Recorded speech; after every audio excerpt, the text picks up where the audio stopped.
হ্যাঁ, আমরা যেটা সামাজিক মাধ্যমে আমরা দেখতে পেলাম, ইতিমধ্যে আশা করছি ত্রিপুরার বা ভারতের বিভিন্ন জায়গার মানুষ জেনে ফেলেছেন বিষয়টা হচ্ছে আমাদের এই রাজ্যের বিধানসভার একজন বিধায়ক, তিনি ত্রিপুরা মতা দলের এখন অন্যতম নেতা, এবং গতকাল যে বন্ধ গেছে সিভিল সোসাইটির তিনি আহ্বায়ক, দেখা গেছে তিনি বাংলাদেশের নাগরিক। তার এই যে এপিক কার্ড, এটা এপিক কার্ড, ভোটার কার্ড, এবং এটা হচ্ছে তার বার্থ সার্টিফিকেট, এটা আমরা সামাজিক মাধ্যম থেকে আমরা পেয়েছি। যদি এই ঘটনাটা সত্যি হয়ে থাকে, না হলে এগুলি হলো কী করে? যদি হয়ে থাকে তাহলে তিনি এই ত্রিপুরা রাজ্যের বাসিন্দা কী করে হন, নাগরিক কী করে হন, ভারতের নাগরিক কী করে হন? বাংলাদেশের নাগরিক তো ভারতের নাগরিক হতে পারেন না, ভারতের নাগরিক বাংলাদেশের নাগরিক হতে পারে না। গেল একটা কথা।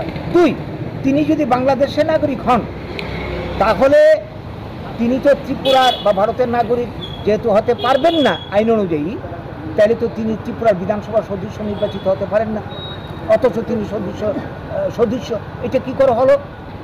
কাজেই এখানে এই ঘটনাটা যদি সত্যি হয়, এটা কিন্তু একটা মারাত্মক ক্রাইম, অপরাধ।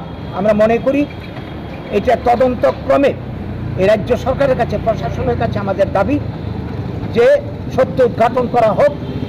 যদি দেখা যায় তিনি বাংলাদেশের নাগরিক, তাহলে তো তিনি ভারতের নাগরিক হতে পারবেন না, এবং এই বিধানসভার সদস্য পদ, এই যে তিনি যে লুকিয়ে এটাকে এই তথ্যকে গোপন করে হয়েছেন, এটা তো ক্রাইম, অপরাধ। তার সদস্যপদ বাতিল হবে আইন অনুযায়ী, আমরা যতটা জানি। এবং শুধু তাই নয়, তিনি যে তথ্য গোপন করেছেন এইটার জন্যে ভারতীয় আইনে যে বিধান রয়েছে সেই অনুযায়ী এটি শাস্তিযোগ্য অপরাধ। এই ব্যাপারও সরকারকে উদ্যোগ নিতে হবে। আজকের দিনে দাঁড়িয়ে আমরা এই আবেদন জানাবো। আজকে তার মাধ্যমে যিনি ত্রিপুরাতে 80 জনের গণহত্যার সঙ্গেও সময় ছিলেন, এবং এখনও এই মথার বিধায়ক হয়ে এই যে উস্কানিমূলক কাণ্ড কারখানা চলছে, আজকে ত্রিপুরা রাজ্যে বনকে কেন্দ্র করে গতকাল যে ঘটনা, হিংসাত্মক ঘটনা ঘটেছে, এবং আগামী দিনে হুমকি দেওয়া হচ্ছে 80 জনের মতন পরিস্থিতি সৃষ্টি হওয়ার পথে।